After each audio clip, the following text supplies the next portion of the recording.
let's do our tradition. Let's do our tradition, and I would like to ask if you will have any volunteer who would like to start our lesson today with a prayer, please.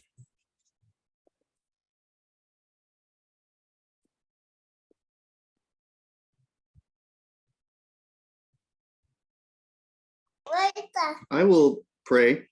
I have my 2-year-old in the background, so you must forgive the noise if there's background noise.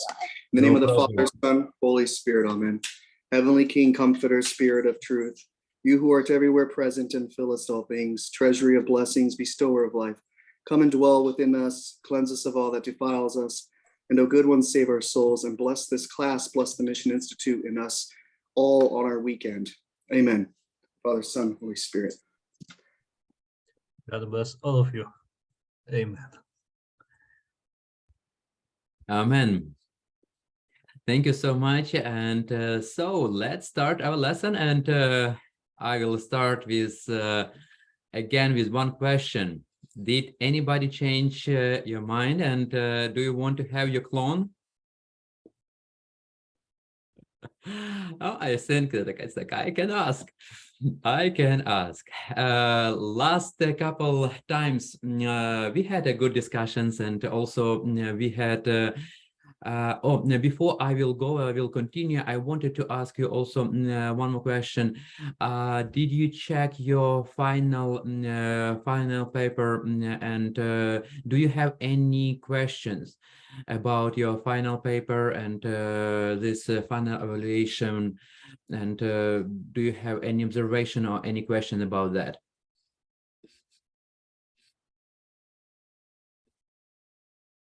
Okay, sounds good. If you will have, please don't hesitate, ask me any question. And again, I will be available on, I think that like all of you already have my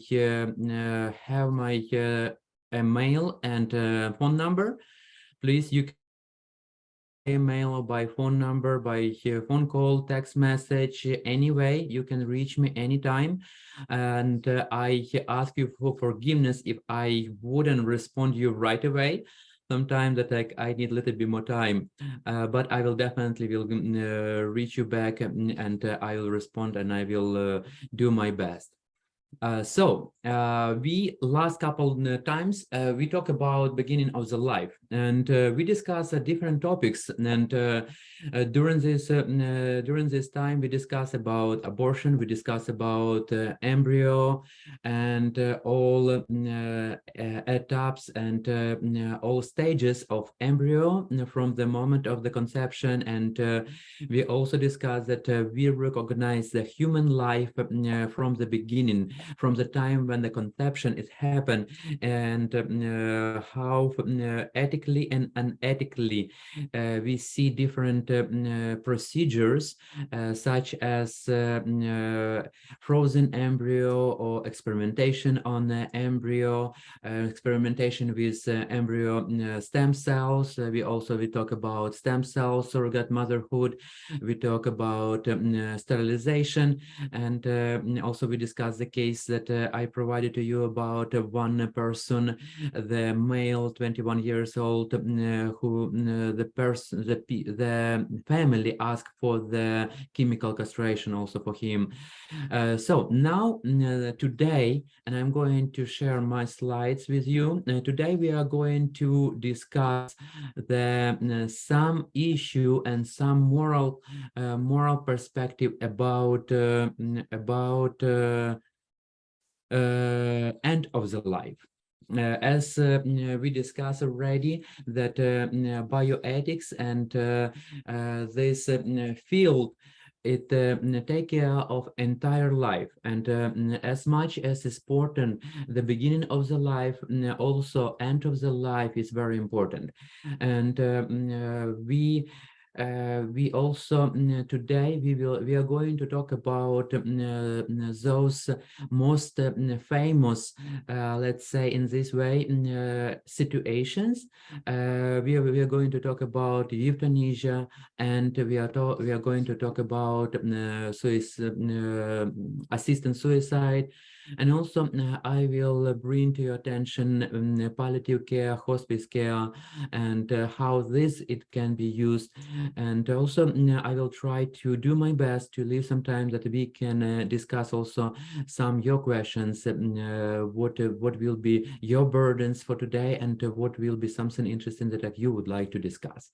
Life, really, life, it's the most precious and the most beautiful gift. And as we discuss, as we already talk about this beginning of the life, and we said from the beginning, from the first moment of the conception, we recognize this is as a human being, as a person with soul, and we recognize this new organism as a complex of the physical, mental, and spiritual well-being. So in this this is what is this really means to us. And now I will also go a little bit further, and I would like to mention this, but from the theological point of perspective. It's very important for us, and also who went through these different situations as abortion, who went through some situation about artificial insemination, who went through some tragic event as a miscarriage or fatal demise, who went through some situation with embryonic manipulation in a different way. This is very important, I think, to mention, and especially in our course, that as we recognize as a human being, also it's very therapeutic, and it's very important to have this practice to pray for those babies, who's been in some way wasn't able to come to the full stage of child, as a newborn child. And it's very important to pray, to give them name, to give the name of this child, to pray for them, and remember them in the prayer, because as we know, the church already said that this is an angel, and these kids, these children, they are angels, and they definitely they have a salvation. They are angels that they are in the heaven. So I wanted to mention from this theological point that it's very important also for therapy, for therapeutic way, that if you know any family, if anybody who you know, if you have anybody who is going through this experience, it's very important to go and to don't forget this spiritual dimension, and to have this connection in a spiritual way, even with those who we wouldn't able to see anymore, but it still we remember this soul, we remember this life, and we give this respect to the memory, and dignity to this memory, dignity to this life. But really, life is a very precious and the most important. And I really choose all these photos to see this as the ages. The life is entire beautiful gift from God. It's a collaboration with parents, collaboration between parents and between God, to create this beautiful moment and to create this beautiful person. So as we are talking about the end of the life, let's start from our the most famous, I would say so, ethical issue. It's a euthanasia. Euthanasia, the term euthanasia comes from a Greek word euthanatos, and it means good death. And this we can see in the history that the terminology changed, and the terminology has been used in a different perspective. For example, like Sparta, they had culture tradition that if they had some malformation in the newborns, they kill these newborns, and they see this as an act of mercy. Also, Aristotle approved the practice of a killing. In Rome, in Paris, we see some writing where they describe in a sympathetic way suicide process for some people. But the term it came itself also to our modern literature from Francis Bacon, and this is an English philosopher, and he used this terminology describing how it's a mercy, it's a good death when the physicians being present with the patient in the time of this need, in the time of this like dark time, when somebody is passing, and they provide everything what they can morally, humanly, when they cure it's not possible or it's not available anymore. But also in the story we see this is a terminology as like somebody use that like it's a good sweet death. It means that it's that like it's also it's like in some cases also the vision, oh, I wish to have the good death, and like it's meaning without suffering, and maybe in one moment, or some kind of support with the family in a house, etc. But we can see also how the terminology is changing by the some period of that of the time. The terminology is changing, and like for example, in 19th century, it's already changed to the euthanasia medica, that it's some help, medical help. It wouldn't, it's not provided as a killing itself or as an active action, but it's like some medical help to receive this mercy, or receive this I would say liberation from the suffering. In the 20th century, the term came to this point when like we recognize right now it's a murder for compassion, murder with consent. And we can see that like it's like the term is changed from good death to the helping to receive a good death, to compassionate killing of someone who is suffering. And it's very important to see this historical terminology, because it shows us how the mind is changing, how the culture itself is changing, because really this procedure, it's not an individual, it's not a subjective. This procedure is a subjective that manifests itself in the culture way, in a culture perspective. And we can talk about, when we are talking about euthanasia, first of all, definitely individual euthanasia, individual act, that this act is really referred to the patient who is seriously and terminally ill, to liberate them from the suffering. Also, we can talk about neonatal euthanasia. It also will be almost like the same concept, only we are talking about here babies who is suffering also from some terminal illness. In some cases, it can be also some physical or mental malformation. And also we can talk about social euthanasia, when it wouldn't be the individual choice, but it will be the society choice, and this society choice is made by the society and by the cost-benefit, I would say cost-benefit effect, cost-benefit principle. And what does this mean? When for the society, like take care of, for example, let's take some example, like take care of the people after 90 years old, it will be so much economical burdens that in that case, it will be a passive or active act of the medical team or the medical institution itself to provide this euthanasia to these people. It's mean it will be actively or it will be passively, to don't provide something that will create a death, or don't provide something that will cause a death. We can talk about different countries right now, and in the Europe, in the world, I would say so.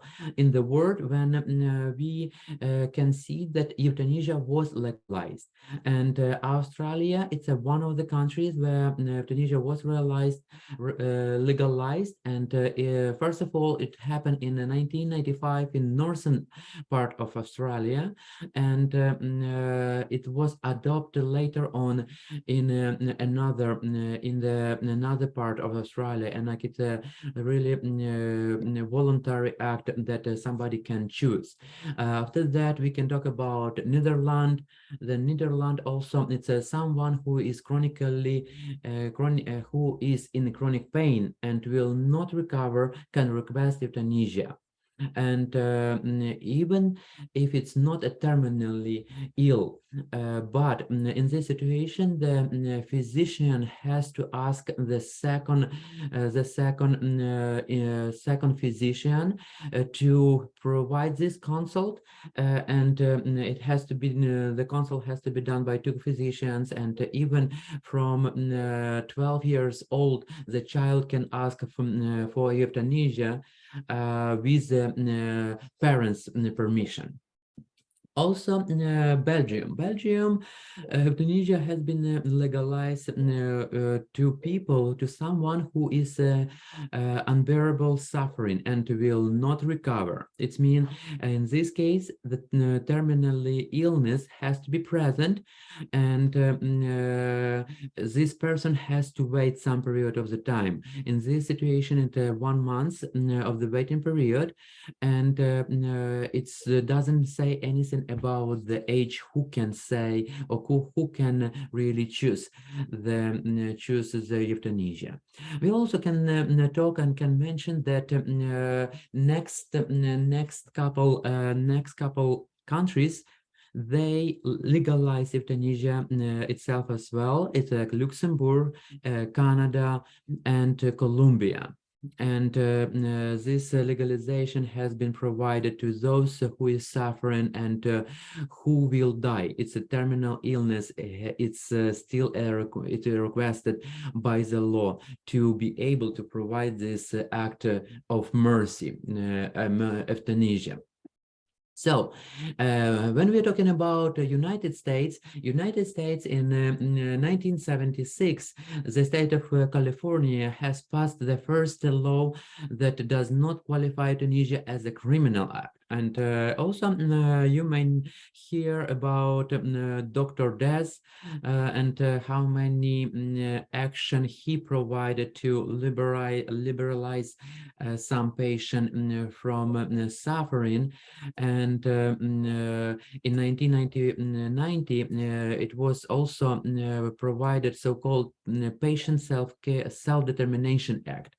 Right now, as for my knowledge, America doesn't recognize euthanasia in any of the state, but America does recognize assisted suicide. And here I choose, I think it's a completed list.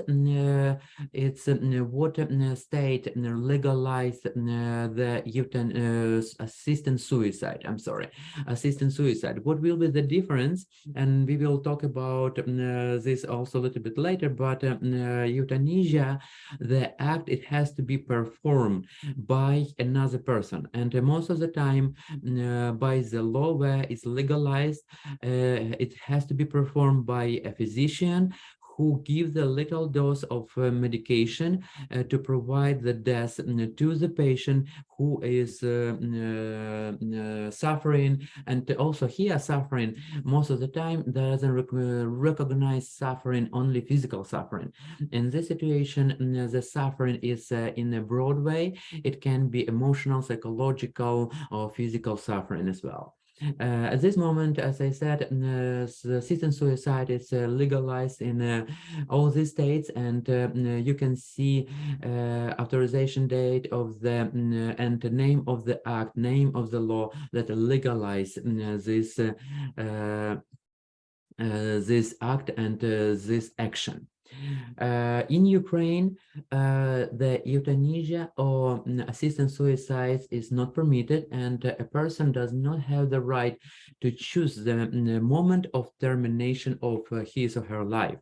And according to the part 4 of the Article 281 of the Civil Code, it is prohibited to satisfy an individual's request to terminate the life. This is regarding the Ukrainian law and Ukrainian situation. So let's talk now about euthanasia and different perspective. Why people try to legalize, and what will be the arguments for and against euthanasia? The most important and the most used arguments for to legalize euthanasia, it is compassion. And as also we talk about last our lesson yesterday, the child. I ask you, would you provide the clone of the child who is suffering, terminally ill suffering, and is going through a different stage of the suffering, and really it's a strong physical and emotional suffering for the baby, strong emotional suffering for the parents, and would be ethically to permit using the clone and destroy the embryo, clone's embryo, to provide some stem cells to save the life. In this case also we have really many examples, and at first our lesson somebody of you mentioned already and asked me the question about one of the cases that we have here in America, and we do really have different cases that ended up in a different ways, and it's very big tragic. I will recognize, and I'm recognizing it's a tragic for the person who is suffering and also for the family. And also from my point of the view, as I'm working as a chaplain in the hospital, this suffering can be very painful and incredible. And let's talk about this point of the view, and also let's see, do we really, if it the most of the time, if the people asking for termination of the life, or they're asking of termination of their suffering, and what will be the difference as well.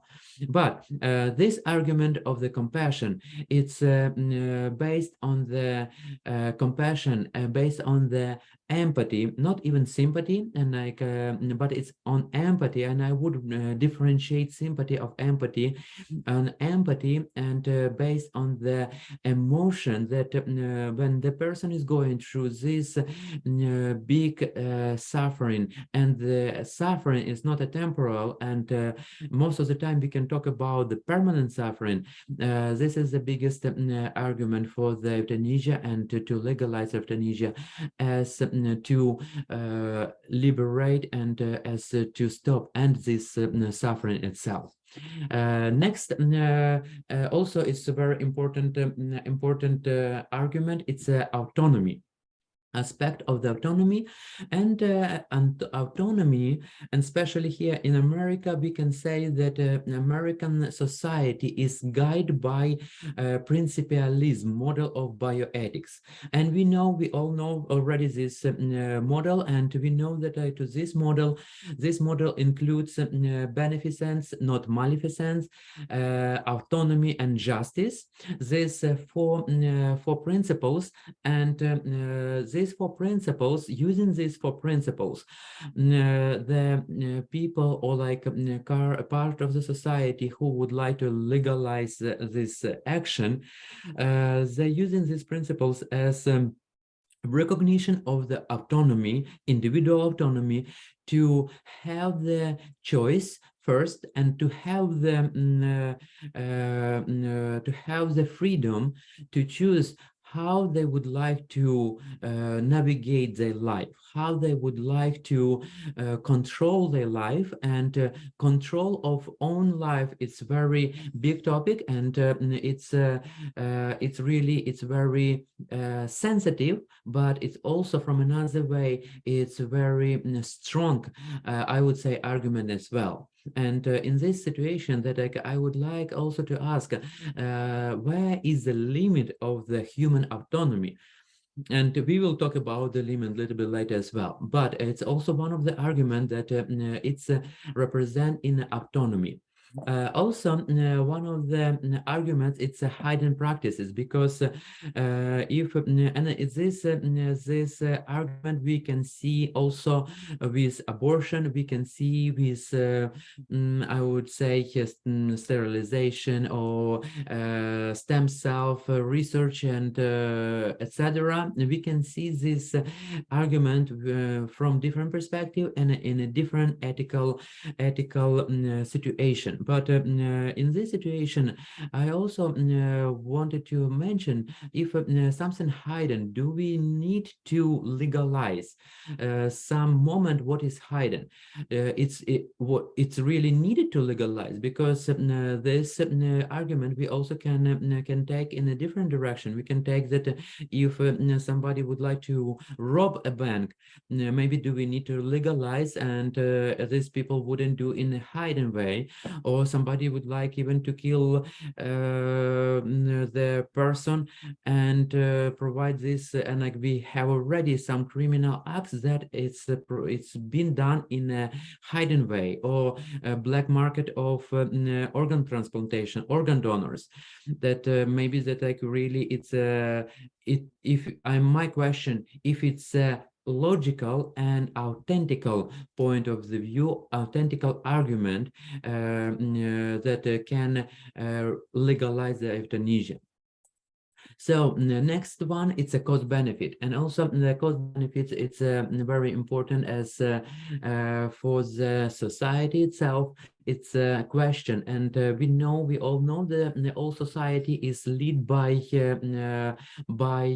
money, by some financial point of the view. And in this situation, when we are talking about the medical insurance, when we're talking about the some medical, and also we're talking about the taxes, we are talking about this point of the view that, like, okay, what this person who is suffering, and for example, maybe paraplegic, and has strong suffering, would like to have euthanasia, what in this case wouldn't be the act of the mercy to provide euthanasia on this person, because the cost for the society to keep him alive and to keep and continue with his suffering, it's a big burden for the society, for the family, for the friends of him or her. Wouldn't be more merciful to provide and to do the euthanasia. So what will be the arguments against euthanasia? First of all, and the most important, the argument against euthanasia, that it's a dignity of the life. And we really need to recognize and ask and put in the most value argument that what is the life for ourselves, for the society, what is the dignity of the life. And as we discussed already, that like, if the life it's the biggest and the most value principle that can we destroy? Do we have this power to destroy this life?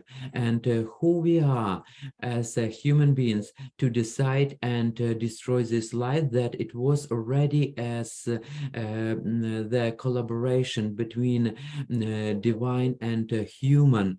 It's a collaboration between people and God to create this life. And do we really have the control on the life, or we really try to play God to pretend that we have this control on the life?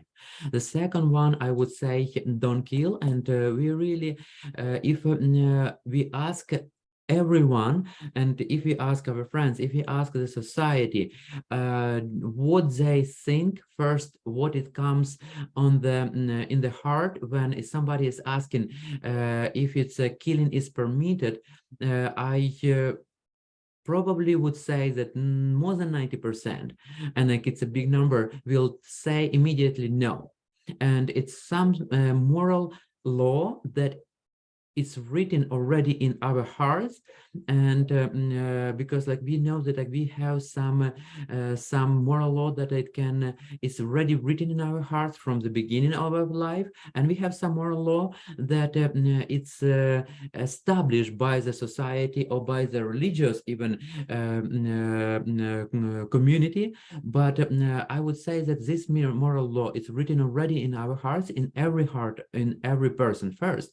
And also, if you take in consideration not only Catholic Church, but if you take in consideration different religious communities, every religious community, if it's a religious community, if it's not a sect, I would differentiate this probably, but every religious community, they represent the point of the view where the life is most valued, and the killing is prohibited. The killing is not permissible and cannot be permissible. So let's talk about also another point of the view: autonomy versus responsibility. And here, this is my question is coming, where is autonomy has a limit? And really, do we have autonomy on everything, or really the responsibilities that we have based on the gift of the life it has been provided through our parents and God collaboration? It has been given to us, this gift, and we have this responsibility to protect the life of our own and protect the life of the everyone who is close to us, our neighbor, and a society in the general. And here I would say differentiation, because we cannot use autonomy in every case and say, yes, it's an autonomy, we can do everything what we want. The ethics and I would say also the law of the society and most countries showed us that we have also responsibility, and our autonomy is limited. And here that like it's a question, okay, about the life where its autonomy is limited as well. So legalization for control, what will be interesting that do we need to legalize only because something is some action is hidden? I would say no, because the law is it has been created by a human to protect the life. And like we can see in every constitution, in every country, that the law has a purpose to protect the life, protect the dignity of the person, of every individual in this society. So to the legalization wouldn't resolve any problems, but it will establish the evil that is already hidden in the act itself. And I really like the definition that we have in Jura et Bona. It's a declaration of euthanasia that we have from our Catholic Church, and this declaration is telling us, next definition: by euthanasia is understood an action or an omission which of itself or by intention cause death, in order that all suffering may in this way be eliminated. And we can see that like in this situation, we can talk about if it's a action, if it's a active euthanasia, or if it's a passive euthanasia. And but in any way, if it's a passive or if it's active, it will be the same responsibility. It will be the same moral act. And how we can also evaluate and talk about moral act itself. And as we are talking about moral act itself, I only would like to spend 2 seconds about the actus humanus, the human act, and how we can really evaluate and see and say if the act is a moral, intrinsically moral itself or not.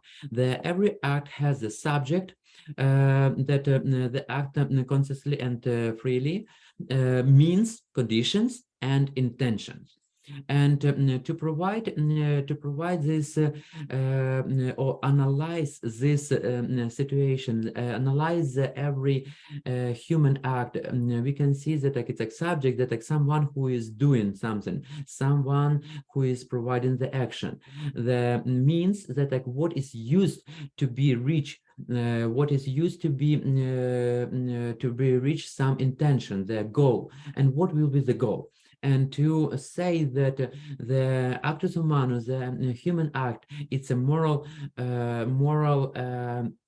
morally permitted or is moral, we have to say that all these components, they have to be good or intrinsical, but definitely not bad. And in this case, yes, the goal is to provide euthanasia. The goal is to eliminate the suffering, but we eliminate the suffering by the means that we use the death, or like we cause the death to reach this point, to reach this goal, that in self, intrinsically, it wouldn't be morally permitted, and it is not morally permitted. So when we talk about euthanasia, that as I have mentioned from the previous definition from Euro et Bona, euthanasia, we can also talk about direct, indirect, active, passive, voluntary, or involuntary euthanasia. That I wouldn't probably stop and say so much about all the differentiation between all these different acts, but you can see that, like, if it's a direct euthanasia, how it can be provided, that in some direct act, active, passive, if it's active, that like what we are doing to do this, or passive, that like what we are not doing. Okay, if we are not providing the, I don't know, the ventilator, for example, if you're not providing the ventilator to the person who is suffering, who needs this ventilator, and the absence of this ventilator, it will cause the death of the person as well. Voluntary or involuntary. Voluntary, if the person has capacity to make a decision and make this decision to ask for the euthanasia, or in another case, involuntary, when the patient or the person incapacitated to make a decision. It can be the people who has some mental issue or disorders, or maybe who is in a coma, and we talk about like we were going to talk about some different state of coma, vegetable state, and in this situation, the next of kin or medical power of attorney can make a decision to provide this action. I really like John Paul II. I really like this person.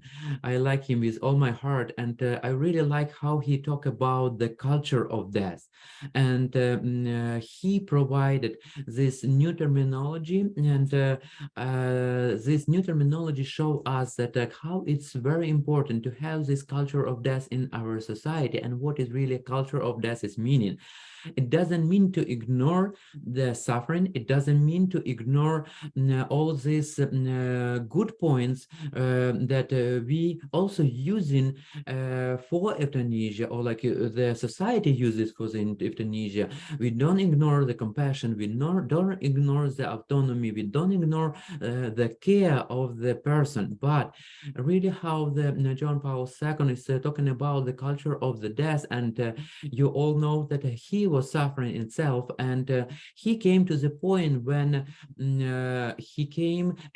when all medical treatments already has been unsuccessful, and they've been aggressive, that that he said, okay, that nothing else it can be done, and they stopped to do all other treatment. And we will make a differentiation, and what will be the difference between this action and euthanasia itself. And also I only would like to read this definition that I think and I found very valuable. It is necessary to state firmly once more that nothing and no one can in any way permit the killing of an innocent human being, whether a fetus or an embryo, an infant or an adult, on all person or one suffering from the incurable disease, or a person who is dying. This is that he was very straight and strict about what is this, and this is the killing of the innocent person. We have also and also it's a declaration of euthanasia, and we have recognition assisted suicide as also intrinsically unmoral action, because it's as a wrong and recognized as a murder. And also in every society we can find that suicide itself never has been permitted, and in the society the suicide itself treats as some special need of the person who is suffering from one or another point of the view, from the psychological or from some emotional or from some physical situation, why this person would like to commit a suicide. And like I had on this last week, I had a person with who I was working for a couple days. He came to the hospital with a suicide ideation, and he told me, he was telling everyone he doesn't want to live, he would like to die. The biggest issue, the biggest wishes for him, it was to die. And it took me I still working with him, but it took me at least couple days to get this time and create the secret space that he started to open. And what I understand and what I heard from him, it's not that like he doesn't value the life, no, but he was in a suffering condition for last 35 years. He was in a suffering condition for last 35 years. He lost connection with most of his family members. He feels alone. He is suffering physically. He lost his identity. He lost his autonomy. He lost his ability to move. And in one point, I asked him the question that, okay, I see that like you would like to die. Can I ask you how you would like to die? What will be the biggest issue for you? How you see your death? How you would like to die? And he said that I don't want to suffer. I would like to die peacefully. And from this time, and you can see already, for him, it's a suffering that like it was really something that is bothering him. It's not a life itself, but he see and he sees the life in the same point as a suffering. And when I came to him and I saw him last time, he said that he is going to be transferred to another facility. He's still thinking that the death, it will be the most biggest benefit for him, but he is not active suicidal person at this moment. He doesn't have a plan. He doesn't want to die in this moment. He doesn't want to provide anything for himself and harm himself. But this is that like it can show also that in many cases this suffering is the main point of these arguments. So, how and what will be appropriate response?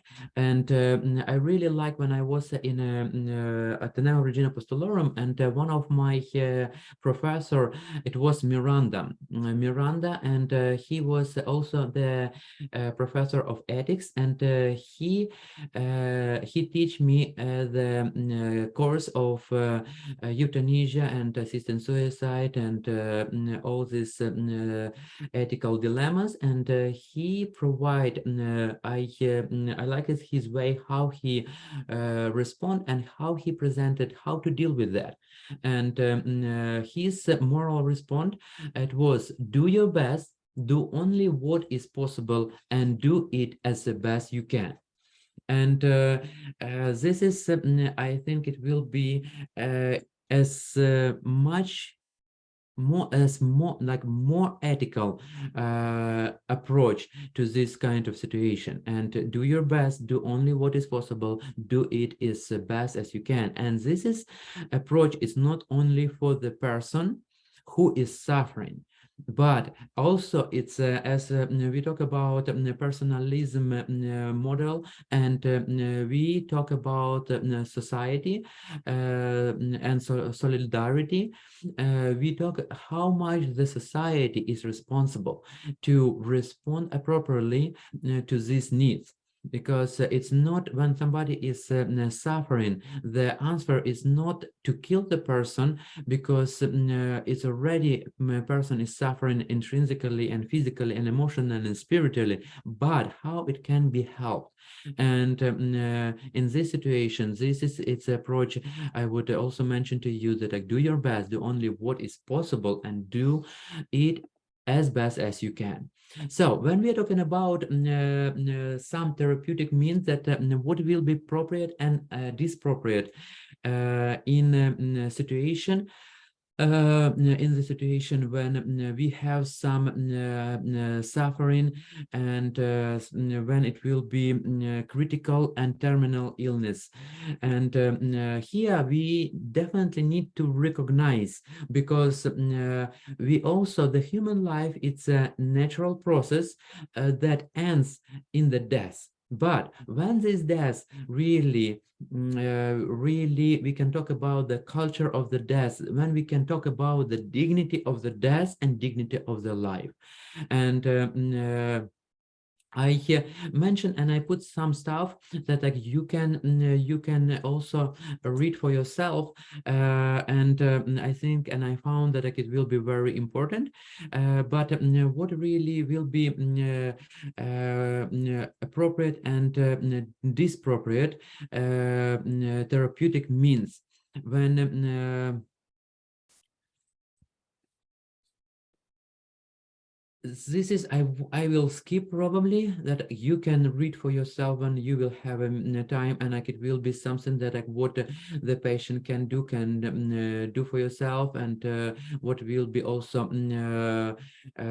moral, and what will be immoral. But what I wanted to mention, it's this appropriate, what will be the appropriate medical treatment. We all know that determination of the death, the death, we determine and we recognize the death when we or the medical team they announce about the brain death, the brain activity. And this has been recognized, and also the many of the Catholic documents mention that they really give this recognition to the knowledge, medical knowledge of the medical team who is providing this kind of support. And but in general, we recognize the death when we have the brain death, we don't have any brain activity. That I will go to the appropriate and appropriate medical treatment, but I wanted to ask you, first of all, what will be the aggressive medical treatment for you that you don't want to receive in the end of your life? what will be the aggressive medical treatment for you that you don't want to receive in the end of your life? I'll go. I have don't bring me if I'm gone, don't bring me back. If I'm on my way to see my creator and you bring me back, I tell him I'm gonna be very angry at you. You know, I'm gonna be very angry at you. Let me go. None of that prolonged breathing machine. If I cannot breathe on my own, if I cannot leave on my own, if you're trying to keep me alive by artificial means, don't do that. Don't do that. You know, if it's my time to go, it's my time to go. Please respect that. And that's just too much. You know, anything like if I can't breathe on my own, if I can't live on my own, if I can't do that, and if I was already gone, don't resuscitate me aggressively, like trying to do whatever you can to keep me. It's my time to go. Let me go in peace. Okay, thank you. If anybody else has some thought about that, what you don't want to happen to you, what will be most aggressive medical treatment that like, you don't want to have it? How about with the prevalence of cancer in this day and age compared to the past? I would if it came down to it, I'd be open to some chemotherapy treatments, but if it's like long term chemotherapy, and I've only got and the time span to live kind of is the time span to live has I guess the benefit of outweighs that of the chemotherapy treatment. In that case, at a certain point, I'd probably decline the chemotherapy treatments and just say that's it. Okay, thank you. Thank you so much. Thank you for sharing and what I heard about your thoughts. It's very important. It's really very important, and I really appreciate that you share this with all of us. And what we can also talk about aggressive medical treatment, and as also. Declaration of euthanasia is telling us medical procedures which no longer correspond to the real situation of the patient, either because they are by now disproportionate to any expected result, or because they impose an excessive burden on the patient and his family. In such a situation, when death is clearly imminent and inevitable, one can consider refuse form of treatment that would only secure a procuration and a burdensome prolongation of life. I'm sorry, I don't know what's going on with me today. So long as the normal care due to the sick person in a similar cases is not interrupted. And in the different words, yes, this is a treatment that doesn't show any curable outcome, and this treatment that shows only that the life will be prolonged and the suffering will be prolonged and wouldn't give any opportunity to survive or any even perspective to survive. This treatment is recognized as an aggressive medical treatment that completely medically appropriate, medically and also morally and ethically permissible to refuse this treatment because of the situation and because of the outcome that this treatment can bring. Because in some such as this case situation, as we can talk about also resuscitation, we can talk about CPR to provide the chest compression, or also how David talk about the intubation, the machine that in this kind of situation, this machine or this act will cause more suffering and wouldn't provide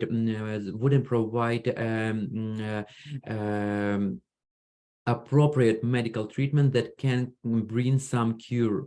For example, I have recently also one of the situation, one situation when the person, it was the male in his 60s, early 60s, who came with the cirrhosis of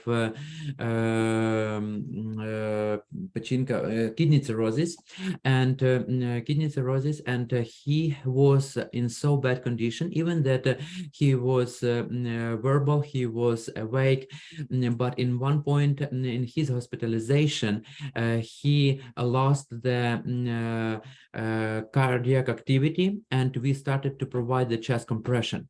And that day he coded, and as we call in the hospital, that we provide the code red when somebody losing the heart activity, and he coded 3 times.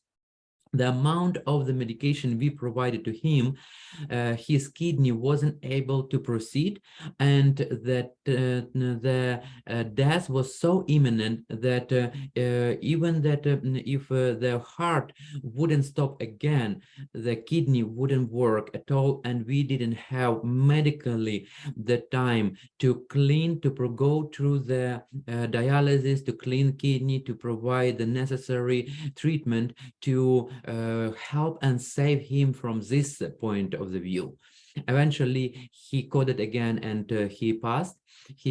And but this what I can also mention to you as one of the example, aggressive medical treatment that will prolong the death of the person, will prolong the suffering, and the treatment will cause itself more harm than benefits.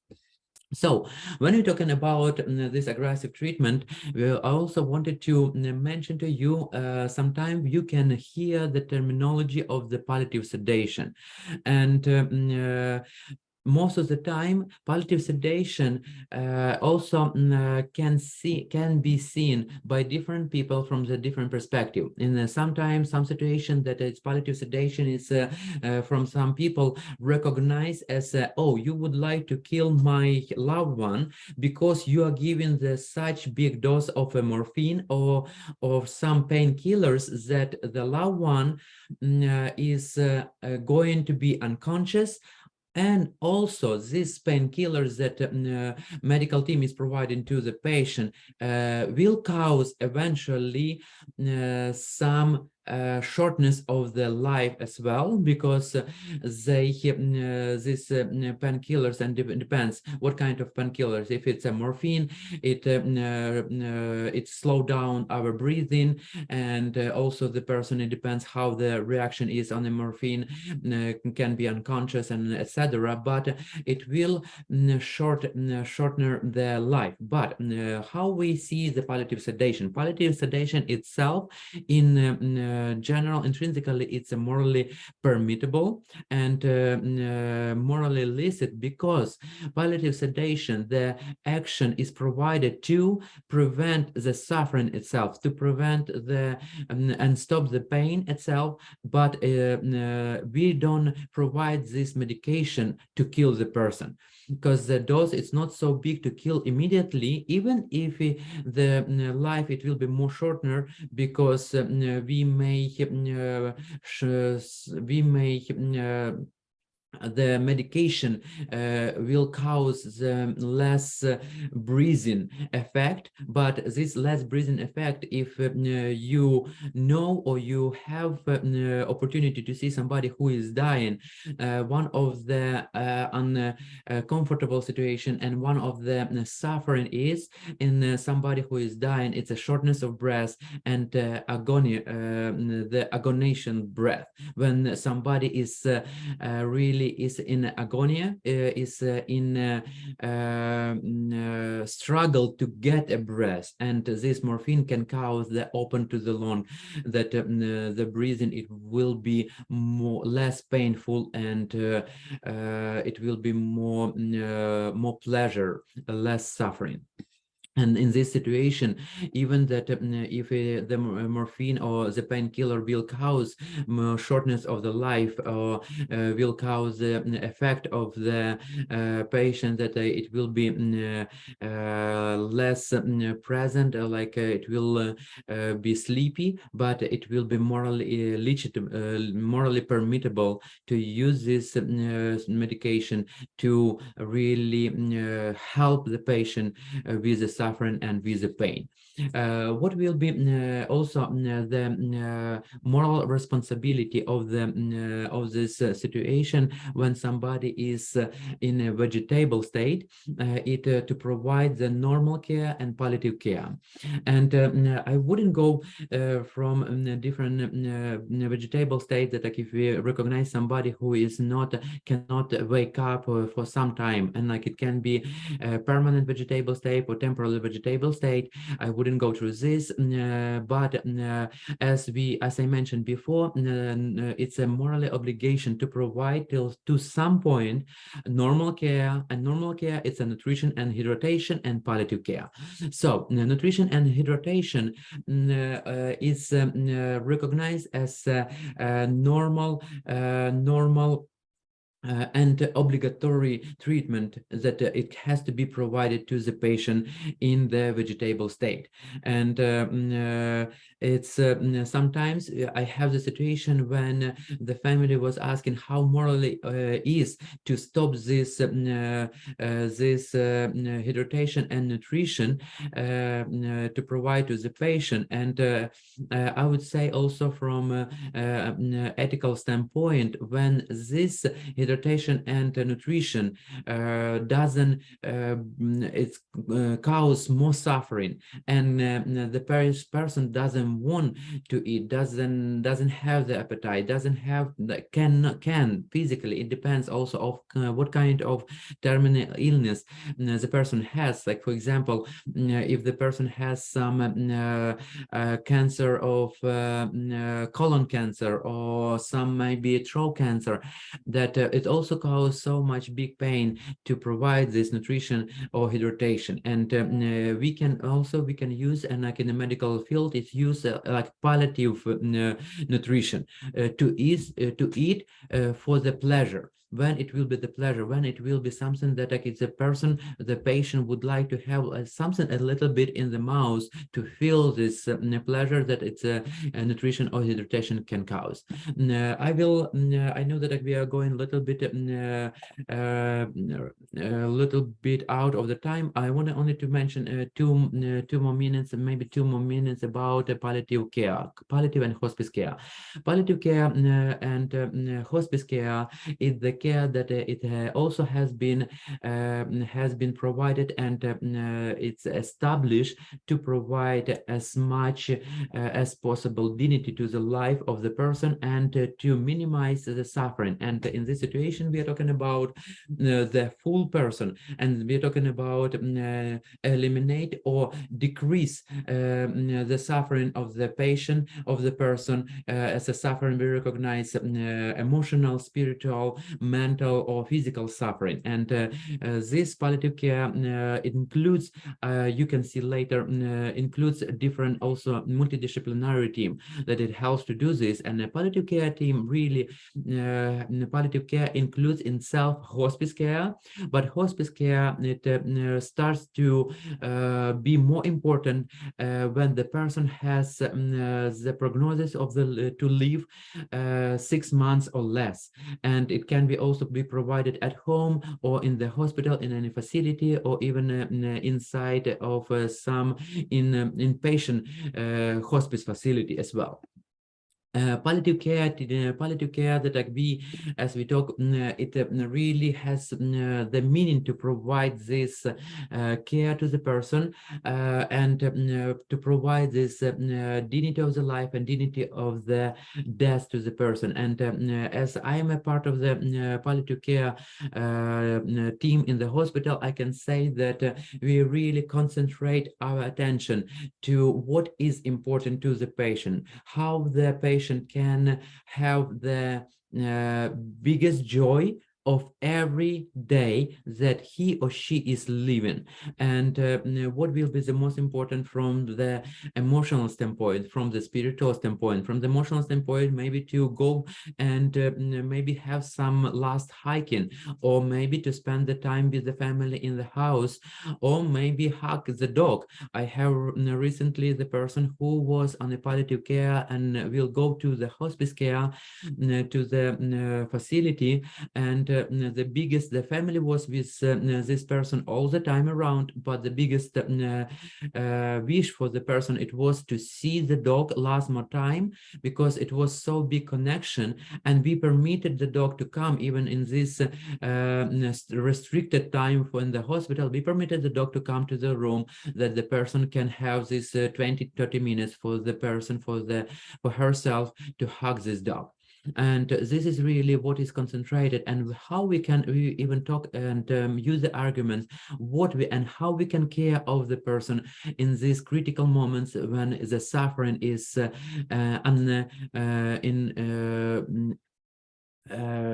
we cannot eliminate complete suffering, but how we can really make the suffering more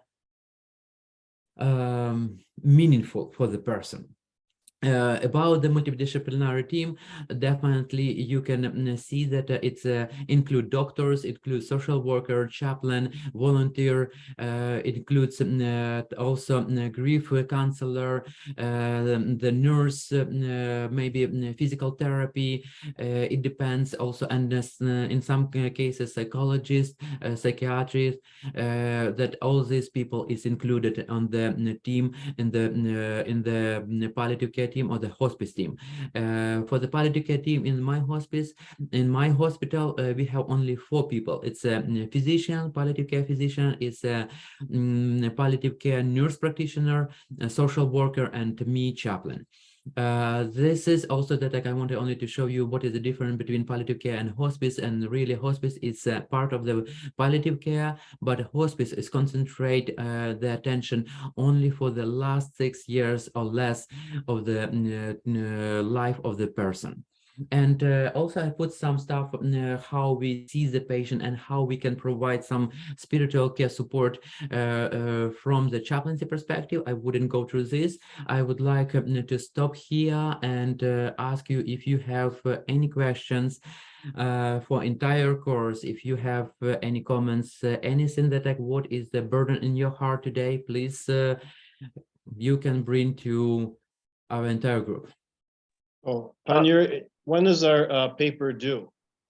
I think I spoke with Father Roman, and he told me that you have 2 weeks, I think, to complete papers and to send it. Thank you. Thank you so much. What do you think of the argument of euthanasia and assisted suicide can be 2 sides of the same coin? Correct. I would say so, yes. Euthanasia and assisted suicide is 2 sides of the same coin. I agree with you, only that how it's provided. And the responsibility, it will be the same. How it's provided, it will be a little bit different. But the moral objective and ethical objective, it will be the same, because we see both this action as a killing, and only in the first action, it's assistant killing, and in another action, it's a assistant help of the suicide when the person is killing him or herself. Yes. I got a quick one. Is it known what model is used in countries like communist countries where God is the state? So what kind of model do they use for like in their hospitals? Do we know how it goes like in China or in places like that? What models they use for their healthcare? It's a good question. No, I wouldn't be so sure to tell you that they use A or B model. I would, if I will do the analysis of the structure, I will say that they probably use some combined model that includes utilitarianism because in a lot of these countries, and specifically if you're talking about like communist post-Soviet countries, we are talking about cost-benefit analysis and what will be the benefit for the entire society. The society in that case is on the primary point of the view. That is, so I would say that like it will be utilitarianism and some kind of not deontological, but some kind of contractualism. Contractualism in it's mean that what will be appropriate for the society, and society will make this as a moral permittable action in the law. It will be permittable for the society. This, I would say, the combination of and like probably it will go some different less value practices, or like less value principles, but what I can see, this combination of these two models. Another question. What would you say about, say, the idea of universal health care? Based on the condition, do you think those tend to lean more on the utilitarian model, and also depending upon the condition, kind of gravitate more towards the euthanasia route? The universal model? Yeah, no. Don't they usually work off the utilitarian model? Oh yeah. If you understand you correctly, you asking regarding the utilitarian model of bioethics, what will be the ethical outcome for the euthanasia, correct? No, I'm saying like for with the I guess what I'm trying to ask is due to the nature of universal healthcare and having support everyone regardless. Do you think they tend to operate more on the utilitarian model rather than the personalist model, and in some cases kind of depending on the condition gravitate more towards the euthanasia route than others? I would say so. I would say so that if you're talking in general, yes, I would say that like it will be used utilitarian model, and what will be, because in this case we are talking about the cost benefits, and I would say so.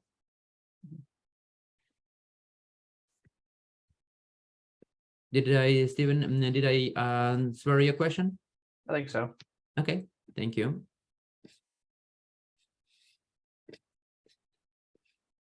Okay, thank you everyone. I really enjoyed the time with you. I hope that you did the same, and I really hope that the most important, as I said before, and I mentioned one time, I like to think that you will have this critical thinking in your life, and ethical critical thinking that will help you to navigate some different ethical issues that you can see. And I definitely believe that we are going to have more and more ethical dilemmas and different ethical issues in our life, because society and technology is growing so fast and incredibly quick.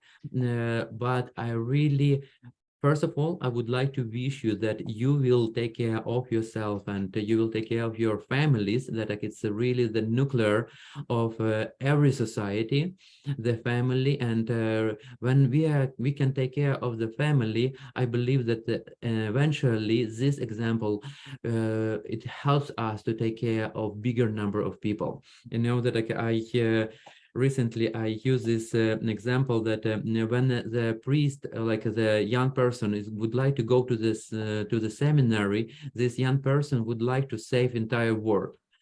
When this young person is finishing the seminary, this young person would like to save their own city. And when become a priest and go to the parish, this young priest would like to save the entire parish where he is serving. But after 10 years of serving in this parish, he would like to save himself. And you know, this is it, like I really, first of all, I would like, and I really thank you all from my heart, because I had incredible time, and I really found that you are incredible people. You have such a good and great moral principles that I really like, and I really thank you for these principles that you are carrying in your heart. And it's not easy to carry this beautiful principle in your heart in our time, but I really encourage you, please continue to carry this principle. Please continue to educate yourself and your family, and take care of your family, because really the family is the nuclear of everything. And thank you so much. Thank you everyone for who you are, and really for your beautiful heart. Thanks. Thank you very Thank you. much for sharing Thank with you. us. Your knowledge is very important, especially in Дякую. today's modern time. And we wish you, may God bless you with all the graces that you more needed in your life. Be always positive, be always in God's love, peace, and may God grant you many happy years in love, in peace, in health. Mnohaya lita, mnohaya lita, mnohaya lita, mnohaya. Сотвори, Господи, многая літа, многая літа, многая літа, многая літа, многая. Дякуємо. Thank you very much. Thank you, everyone. Thank you. Дякуємо. My Thank heart. you. I'll keep you in Дякую. my heart and my prayers. Take care, Дякую. everyone. Bye-bye. Bye.